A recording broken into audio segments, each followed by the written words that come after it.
Good morning, Acton, and welcome to Java with John, hosted by Town Manager John Mangiaratti. Java with John streams every Friday morning at 10 a.m. on ActonTV's YouTube channel. You can also listen live on the radio at 94.9 FM. Tune in weekly for important information from the Town Manager, Health Department, and Council on Aging, as well as a variety of special guests. Residents can contact us with questions or comments at 978-929-6611 or email manager@actonma.gov. Good morning, everyone. Welcome to the Java with John program. Another Friday, another week in the books here. We're March 5th.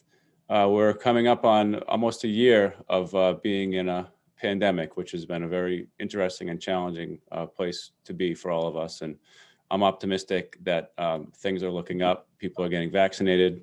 Our team here in Acton has been running vaccination clinics. We had another one yesterday for seniors in the Housing Authority, and went really well. So I'm excited that we're moving in the right direction. So we have a lot of guests with us this morning. I'll just quickly introduce them before I get into a few remarks. We have Sharon Mercurio, Council on Aging Director, Executive Producer of the program.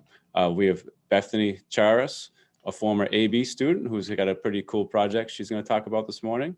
We have Sidarth Krishna, who's going for his Eagle Scout, and he's going to give us an update on where he is since the last time he's been on the program. Evan Carloni is our Senior Health Inspector, and he's going to be providing the public health update today and anything else on his mind. And we have Brent Carter, who is a firefighter working out of the South Acton station. Brent does a lot of work both with the seniors and with the students in this community as a big part of our public education campaign that the fire department does a very nice job with. So we're excited to hear what he has to say this morning. So for my remarks, this week has been a pretty big week for me. We presented our budget this week, which is basically one of the most important things I do as town manager. So I was really excited to do that Monday night. Hopefully you all watched that. If not, it's available on YouTube to watch the rerun. We published a budget book with a lot of information. And something new that we did this year was we actually published a capital improvement plan, which is a 10-year plan of the things that we think we're going to need to invest in over the next 10 years, whether it's fire trucks or buildings or all the different things that we're trying to have a long-term focus with our capital planning. So these things are both available on the town manager's website. It's actonma.gov/manager. And if anybody out there wants a hard copy like this, I'd be happy to print one out for you. If you just email me or call my office, we can figure out a way to get it to you. So let me know. Other things happen. The residences at Kelly's Corner is a very exciting project. It's an affordable project for seniors and adults with disabilities. It's been in the works for a few years and it's been waiting for funding. And I'm very excited to announce that earlier this week, the state announced that it's funding that program and that project. And so that's, I believe it's 30 units. It's right in Kelly's Corner. It's a project by Common Ground. It had a lot of community support coming through the permitting process, and I think people have been just waiting. And the good news is that it's going to start construction before the end of the calendar year. So it's very exciting, new opportunity for housing for some of our seniors and some of our adults with disabilities, and it's continuing to add to the diversity of housing choices that we have in town. Another thing I wanted to do is I got a call from a resident who said, "Hey, what's going on with the fire station?" And I said, "Great, that's a great idea. Why don't we show some pictures?" So before I go to our guests, I'm going to just show you what's happening. So the North Acton Fire Station was approved last year in December of 2019, and then it was approved for debt exclusion. And then we started construction over the last 6 months or so. The project is scheduled to be completed in October of 2021. And I walked through the site this morning with our fire chief, Robert Hart, and a few of the project management folks that are helping run the project for us. And I'm not ActonTV. I didn't do a great job with videography, but I took a quick video and then a couple photos, which I just wanted to try to show you right now. So, and those that are listening on the radio, I can show this to you some other time. But I'll talk through them. So this is the exterior of the station. It's It's going to have an administrative portion and then an apparatus portion where all the big trucks go in. And here's our fire chief, just with a quick intro. Hello, this is Robert Hart, your fire chief. We're standing in the middle of the construction of the North Acton Fire Station. To my left is the apparatus bay. To my right is the admin side. So we're going to take some pictures and show you the progress. Very excited about this new project.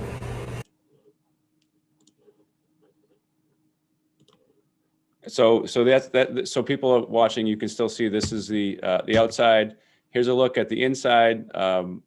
You know, all the portions of the building that are near where the fire trucks go is going to be made out of concrete masonry units, and then the rest of the building is made with more traditional lumber. So right where this picture is right now is right as you walk in the building.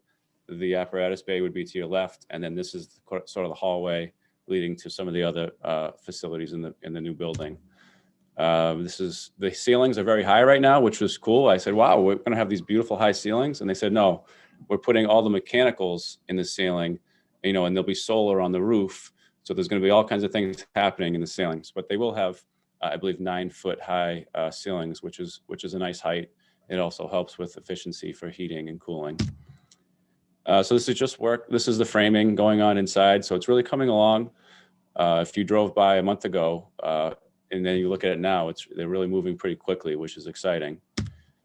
So this is something, there's a portion of the very exciting part of this project that I want people to know about, and actually we're looking for help, is that we're going to put, you know, in the old days, they would put cornerstones in new public buildings, and they'd put a time capsule in there. And we're going to do that with this project as well. So this is a picture of the conference room with a little chamber cut out for a time capsule. And this is where, this is the time capsule, which is empty right now.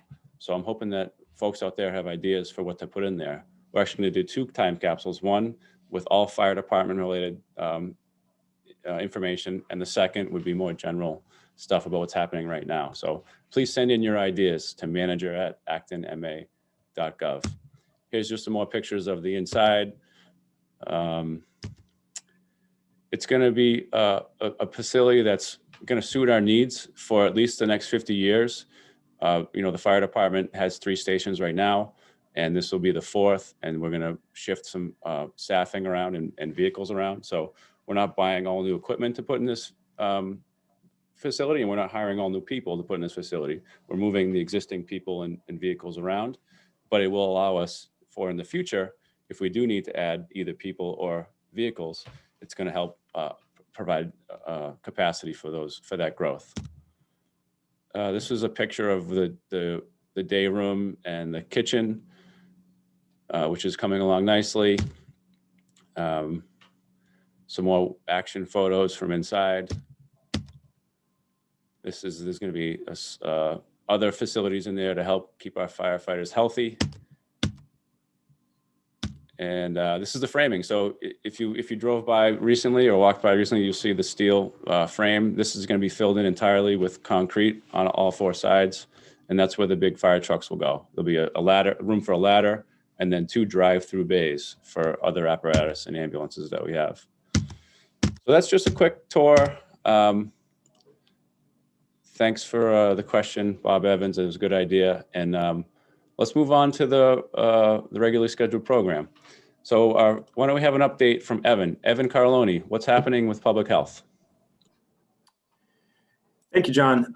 So in public health, we are making progress, which is great. It's nice to be able to report progress in the right direction of somewhat getting back to normal. As of this past Monday, March 1st, we entered back into phase 3, step 2. So what this means is that it increases gathering capacities in public spaces. It increases from,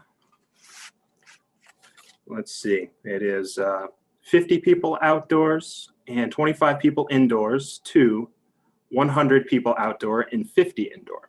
And that is for public events.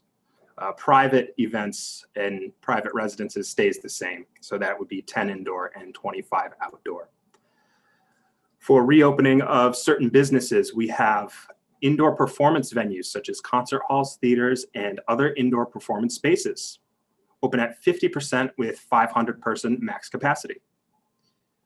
Indoor recreational activities with a greater potential for contact are now reopening as well at 50% capacity. That is, for example, laser tag, roller skating, trampolines, obstacle courses, things of that nature. In terms of restaurants, there is no longer a percentage seating capacity, which is great for our restaurants and all restaurants over the Commonwealth. There is still a spacing limit for tables. Between tables is a 6-foot limit between tables. Musical performances are allowed with appropriate distancing, but from last I heard, there's no singing. So musical performances, no singing. So I think we're talking instruments only. There is still a 90-minute time limit on tables and a limit of no more than 6 people per table. It is encouraged that people per table are limited to household only. That's not a requirement. Food courts will continue to remain closed. An additional addition here for as of March 1st is that fitting rooms in all retail businesses are open, and that's new. So subject to public health data, looking into the future here, on March 22nd, as long as all of the public health data checks off, we will continue into phase 4, step 1. And what that means is, so the private settings will remain the same. 10 people indoors, 25 outdoors. Event venues and public settings will increase to 100 indoor and 150 outdoor. In regards to businesses and other locations, large indoor and outdoor stadiums, arenas, and ballparks will reopen, and that is at 12% capacity. The large venue is defined as 5,000 capacity plus. Anything under 5,000 is subject to the indoor and outdoor performance venue guidance. These large venues will be required to submit a safety plan to DPH, so they don't just get to reopen with no rules. They do have to have all of the proper separation in place. Also, phase 4, step 1, so March 22nd, as long as all the public health data is trending forward, is overnight camps will be allowed to reopen. And that's, of course, for summer 2021. Exhibition and convention halls may reopen with gathering limits and event rules. And dance floors may reopen at weddings and events only. So that's pretty great. What about Fenway Park? Fenway Park is the outdoor large venue. So that is a 12% capacity. So you'll be able to get a great seat. That's good news. Well, that's very exciting. Any so further updates? So that's the update in regards to what's going on with reopenings.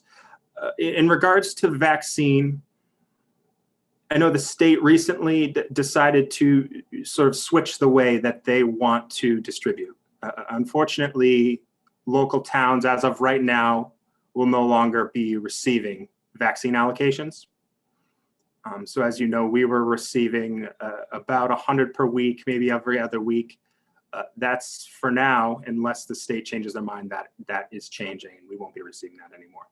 They're focusing more on the mass vaccination sites, getting them doses out to pharmacies and primary care physicians. So as of right now, the vaccine clinics that the health department and nursing service are running, they're going to come to an end, unfortunately.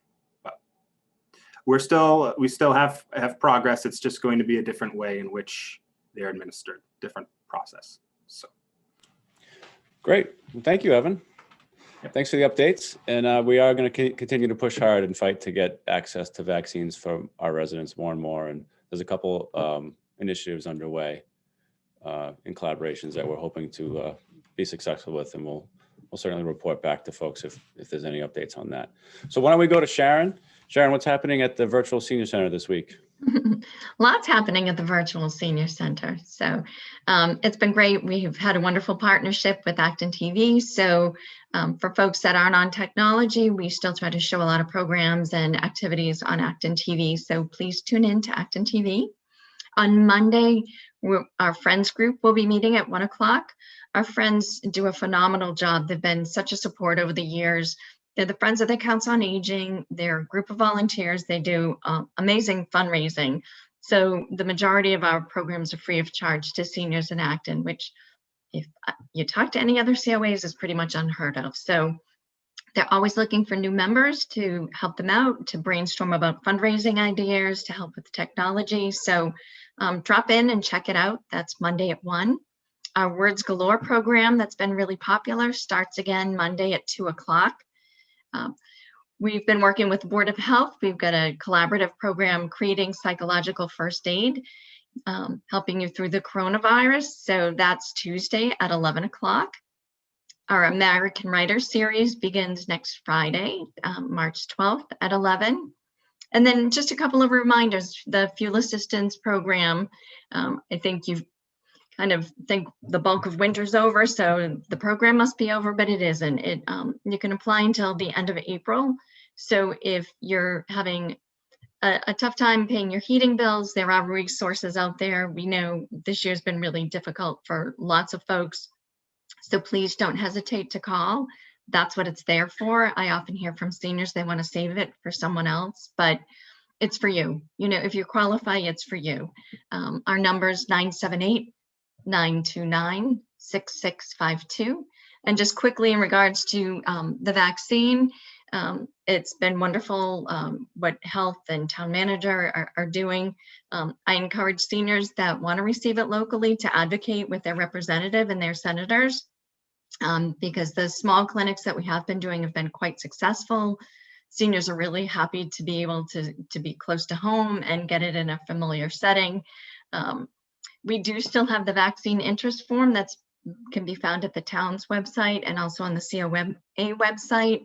You know, if by chance we do get doses or if we have extra doses, we're able to refer to that list and call folks in for a vaccine. So if you haven't filled it out and you still need your vaccine, please do so.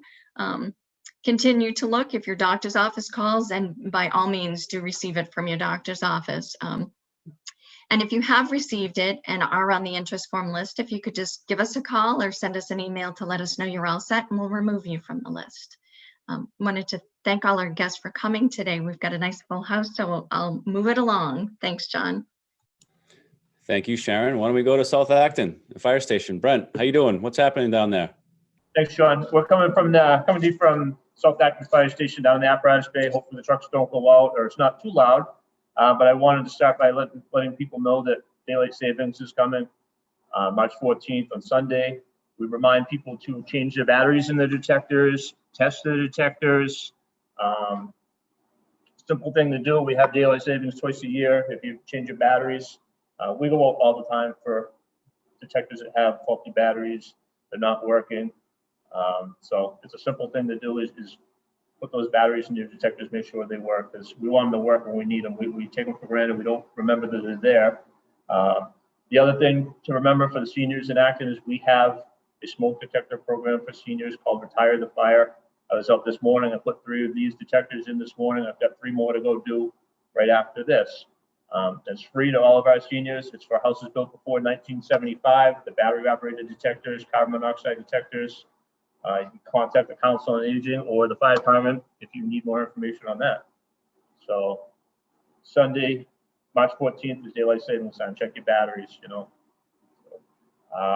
The other couple of things that this time of year, ice safety, the ice, the ponds are out. The ice is starting to go out. It's unsafe, absolutely unsafe to go out on the ice. We're urging people to stay away from the ice and be safe. We were out there the other day, did some ice safety training, and it is getting thin and it's not safe for people to go out there. So the other thing too is we are also in the middle of open burning season. So anybody that wants to get a permit from January 15th to May 1st, They can burn their brush in their yard. This is a good time to burn brush in your yard because there's snow cover on the ground, less likely to spread. But it does require a permit. You go on to the actonmass.gov site, go to the fire department link, and you can fill out the permit right there and submit it. There are a lot of different rules and regulations which you can read on there, but it's something to keep in mind. The brush season is coming.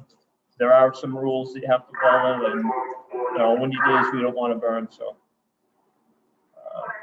other than that, that's all I pretty much have. Thank you, Brent, for the update. So just so we're clear, people can call in and ask for help getting smoke detectors in their building if it's built before 1975? Yeah, so that program is called Retire the Fire. It's for the senior citizens because we didn't want them climbing up on ladders. We didn't want them trying to do something that might hurt them. So this program's been in place for about 8 years now. They can call the Council on Aging, and Sharon's crew down there forwards it to us, and we go out and we make appointments and go out and we install those detectors. And we've got a limited amount right now. We don't have a ton, but we do what we can. Sounds like a great program. Thanks for all the updates and keep up the good work. Thank you. Let's go next to Sidarth. Hi, I'm Sidarth. So basically for the past couple of months, I've been working on my Eagle Scout project, and I actually came on the show a couple months ago, and that's when I was first starting my project. And now I'm into the phase of calling the seniors. So my project is about helping seniors in Acton, like Mr. Brent Carter just said, about fire safety for seniors, because they're the most prone to severe fire injuries, and it can be hard replacing smoke alarms. So in my project, I have two parts. The first part is calling seniors in Acton. So these calls take about only 10 to 15 minutes, and a couple scouts in my troop, as well as me, will call all of the seniors on whoever signs up. And basically in the calls, we'll just be discussing simple fire safety tips and just education things to keep in mind, as well as checking if they need any smoke alarms or replacement of smoke alarms, as the fire department has a really great program with replacing the smoke alarms in all of the homes in Acton, especially the senior citizens' homes. The second part of my project will be dropping off a couple of materials at each of the seniors' homes who sign up. And that includes a file of life magnet, which is really important for fire safety and just knowing all of your emergency information. And it's very accessible on your fridge, as well as a couple of fire safety brochures that will be dropping off at the seniors' homes. So if any seniors are interested in signing up for the project, they can contact the Council on Aging by either phone or by email to sign up. And it's completely free program, and you'll be able to get a couple of nice materials for fire safety. So if anyone's interested in it, please sign up. And thank you again to all the seniors that have already signed up for my project. And I hope it's beneficial to them. And thank you to Mr. Carter and Ms. Mercurio for helping guide me throughout this project. And as well to all my Boy Scout troop leaders for helping me. Great work, Sidarth. You're going to come back when it's all done and tell us all about it? Yeah, sure. All right, good. Look forward to it. So our next guest is Bethany. Bethany is a former AB student who's been working on a pretty cool project herself. So we look forward to hearing more about it. Bethany, what's going on? Hey y'all, thanks John. I graduated from AB in 2017, so not too long ago.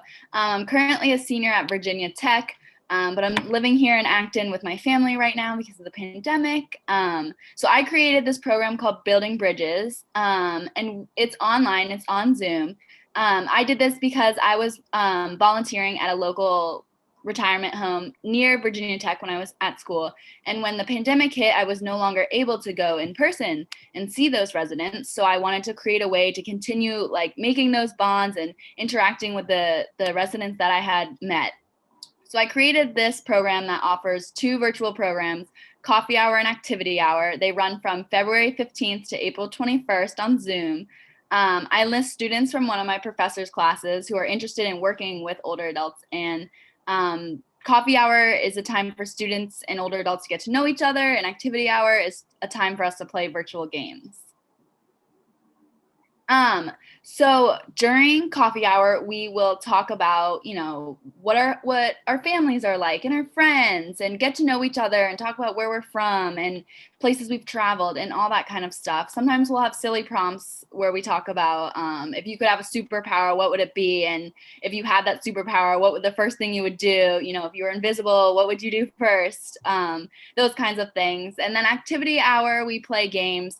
Online, categories, charades, virtual scavenger hunt, trivia, 20 questions, Jeopardy, a bunch of cool stuff like that. And it's totally free. This entire program is free. You don't need a membership at all. You don't have to commit to coming every week or every session. You can come late, leave early, depending on your schedule. We know that people have many things going on, so it's really flexible. Coffee hour runs on Monday and Wednesdays from 10 to 11, and activity hour runs on Monday and Wednesday as well from 11 to 12. So they are back to back. They use the same Zoom link. You can come to both. You can come to just one, whatever works for your schedule.